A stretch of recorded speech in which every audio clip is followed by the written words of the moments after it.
Această emisiune vă este oferită de compania Erbașu.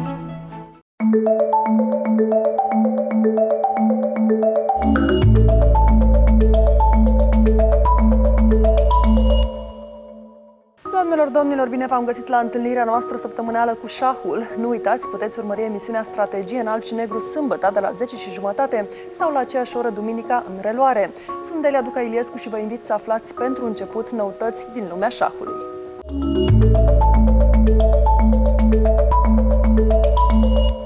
La Ploiești a avut loc o nouă etapă din cadrul proiectului național șah în școală demarat de Vlad Ungureanu. La competiție au luat parte 111 elevi cu vârste cuprinse între 5 și 19 ani. Cei mai buni șahiști juniori au primit medalii, table de șah magne 2D, precum și premii în bani. Marele câștigător al concursului a fost Șerban Cristian Ștefan de la Colegiul Național Caragiale din Ploiești. Premiul cel mare a fost înmânat de consilierii locale Alexandru Ștefan și Radu Simionescu. În pauzele dintre runde, chiar și cei doi invitați au jucat o partidă de șah, demonstrând astfel pasiunea lor pentru jocul minții. Competiția a fost arbitrată de Radu Cătălin Chirile, iar de bună organizare s-au ocupat Alexandra Ștefan, reprezentanta Prahova Value Center, și Constantin Țurlea, președintele Asociației Județene de Șah. O primă finală a proiectului șah în școală va avea loc tot în Ploiești, în Piața Centrală, iar alte două finale se vor desfășura în luna iunie. Micii șahiști sunt așteptați pe 4 iunie în Piața Unirii din Iași, iar apoi în 11 iunie în Piața Ovidiu din Constanța.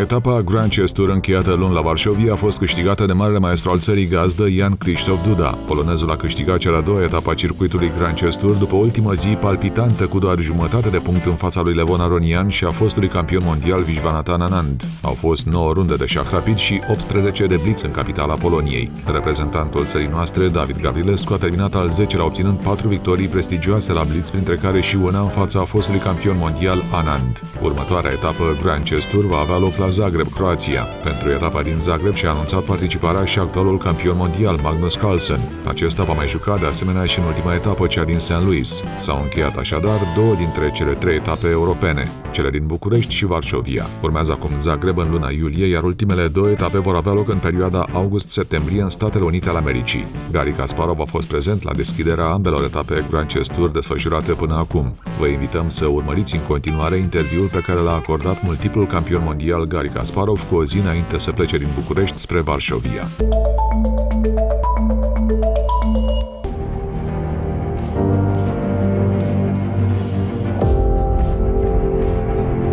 What do you like most about Romanian people? Because now you know a lot of them, and some very good. Yeah, I always feel comfortable in Bucharest, so I wish I could have opportunities to travel across the country, and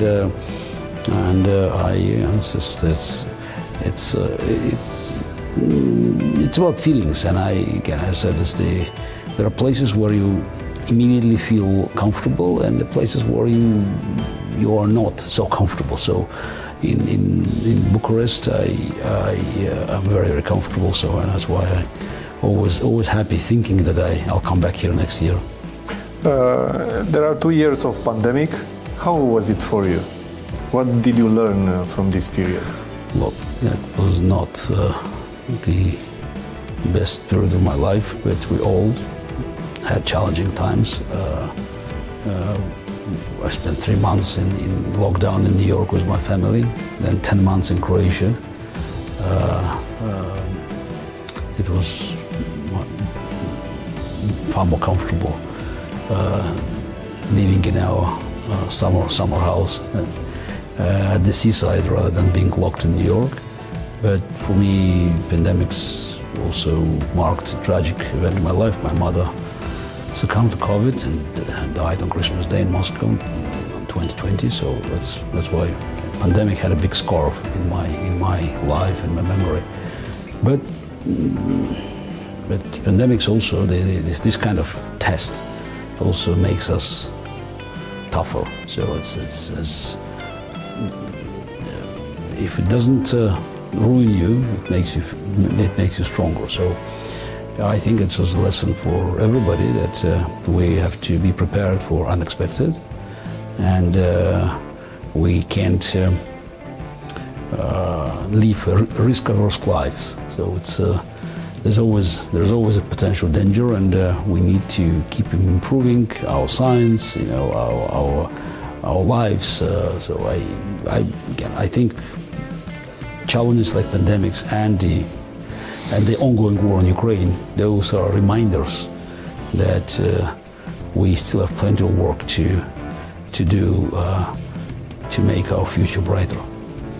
How hard it is for you to not be able to visit your home country now? Look, I'd rather visit it than not, but it's out of question as long as Putin stays in power. I wish I could be there with my mother, but you know, I had no other choice but to stay away, and I believe I will come back because Putin is not there forever, and this war probably is making his stay in power even shorter. And I think I will come back to help my country to recover from the horrors of Putin's fascism. Let's wish that, yeah. You know, there are exactly 25 years from the rematch with the Deep Blue. Yeah. It was in May. May 11th, the end. Now, 25 years later, what do you think about that moment? It's a very important piece of chess history, also history of computer science. I had my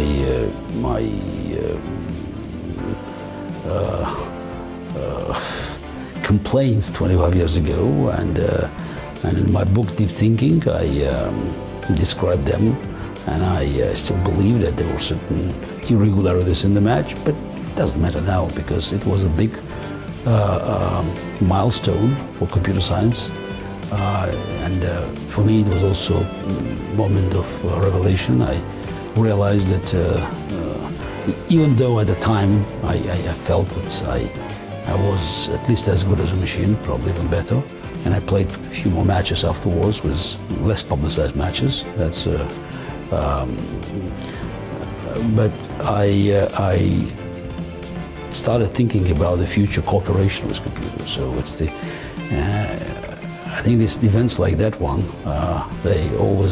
they're necessary for us to have a better idea about the future, and so how we can cope with technological progress and finding our right place to make it work for us, not to be detrimental to our interest.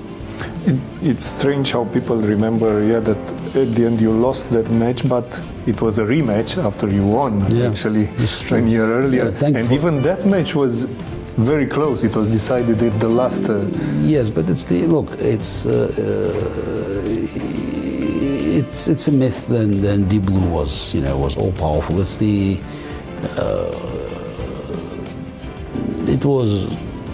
it was programmed. It was the strongest machine at the time, but now if you have your chess app on your mobile device, is at least as good as Deep Blue, and of course any chess engine on your laptop is much stronger.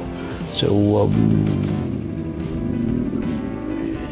it was sensational at the time, and again it was a milestone for computer science. I heard from many prominent scientists that for them this match was a turning point. So many future scientists decided to join the computer science programs after the match. And again, I was angry 25 years ago, and now I'm very pleased that I was a part of this very important experiment. And I don't think it's a curse anymore. It's actually a blessing that I was part of that, and I many at my lectures and my articles, and I always remind people about the lessons that we could learn from our defeats. Moore's law says that technology doubles every year. 25 years since that moment, 5 years since your book was published, Deep Thinking was published. Did technology evolve much after the book was published? The artificial intelligence is still going that way? Look, you said in the book? The law is a law. I'm not here to deny it, but the law talks about the speed, the power of the computer, not about the quality of its decisions. And machines are getting faster and more sophisticated, but there's still limitations that are cannot be revoked by the Moore's law. It's about machines' ability to deal with very human factors like creativity and intuition, and it's a long story, and I explain it in my book, and I keep sharing my views and knowledge with all interested parties. But even with this phenomenal machine power that is available for us now, I don't think there's any danger for human role in the process of this decision making. It's in the combination of human plus machine, we have our indispensable role that cannot be removed even by the most powerful computers. What gives you hope for the future? I'm an incorrigible optimist by nature. I believe that history, it's moving it's a one-way street. It's moving in one direction, but it's not it's not autobahn. It's a very bumpy road. You could have real just it's tough moments, but I think it's always very exciting thinking that what you can do to contribute for the good of humanity. And I always lived with a simple principle, thanks to my late mother, that it's about making a difference. And I think now I'm making a considerable amount of difference, helping people to move in the right direction. How does a perfect day in your life look like?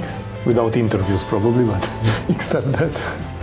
Yeah, perfect day. It's something from the fantasy books, because there's always things that that interfere in your life. But I would say this perfect day is actually it's a family vacation, because that's where I could enjoy being with my kids and just do whatever. So watch a movie with them, or if it's summer, go to the beach and have just a light food somewhere. So and talk.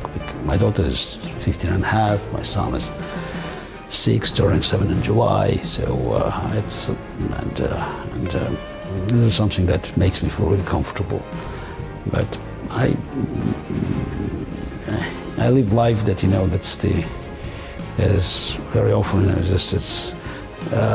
makes decision about my schedule. So and I have to follow, because I have many duties and obligations, and family time has the best reward for all my activities. Do your kids play chess or?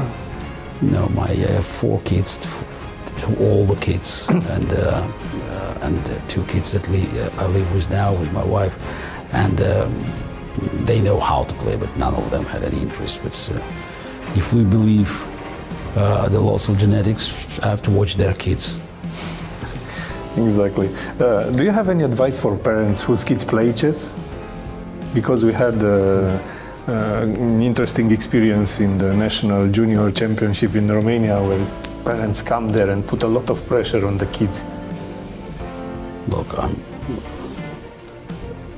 every parent has his or her responsibility for their children. So some of them are just, very strict. Again, it's their style. I'm not here to interfere with their system of dealing with their kids. Doesn't mean just being pushy for chess. We can have this kind of attitude towards kids who are doing math or music or whatever, and sport. We just have to remember that there's always responsibility, and it's being too aggressive could backfire. So it's always about the balance. So you don't want to spoil them, but you don't want to be too harsh. But I think it's very trivial. So it's some parents, they firmly believe that they have to push really far. And while running Kasparov Chess Foundation programs for rising stars for nearly 2 decades, so I met different parents, and I know that sometimes being too aggressive and too protective, it's not the best contribution for the success of your kid. Is there something missing in your life right now, do you feel? No, right now, as of now, so I feel I'm fine. I just, it's 2 years ago I would have said that, I wish I could spend more time with my mother, but right now it's out of question, and so I feel very much, on being the right man in the right place, and I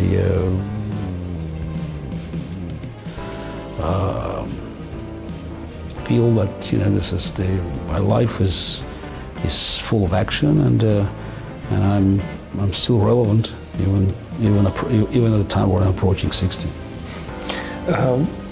What would you say is the best memory of your chess professional career? It was a long career. There were many great moments. So it's naturally they are connected to the World Championship matches. 1985 victory, 1987 Sevilla also victory. I would probably stick to these 2 moments that were decisive games in the World Championship match. Where do you get your energy to keep going to tournaments, to all over the world? And I don't know. I do what I feel is right, and I think this energy just comes from I believe that making difference always keeps you in a good shape. So it's somehow the connection between your mental state and your body and your energy. Thank you very much. If you have a message, I don't know, for the organizers of this tournament to keep going, keep promoting chess. I don't think I need to convince organizers to continue, because they already have these plans, and I wish I could be visiting Romania for many years to come.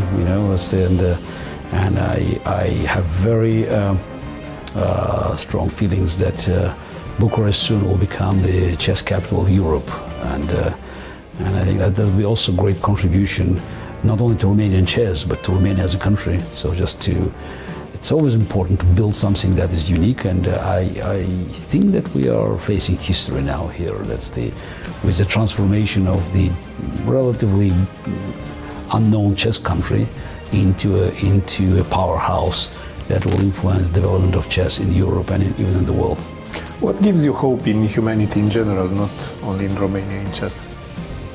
Again, I think we are here on this planet for a purpose, and I hate thinking that stupidity on one side and evil on the other side could stop us from fulfilling this purpose. Thank you very much. Thank you. Doamnelor, domnilor, dragi prieteni, vă invit să ne trimiteți răspunsurile dumneavoastră la diagrama propusă de Radu Cernea pe adresa de e-mail shah@realitatea.net. Desigur, sunt binevenite comentariile dumneavoastră și pe canalul de YouTube sau pe Facebook. Doamnelor, domnilor, emisiunea de astăzi se oprește aici, dar vă aștept și săptămâna viitoare cu alte povești interesante din lumea șahului. Iar până atunci, nu uitați de gimnastica minții.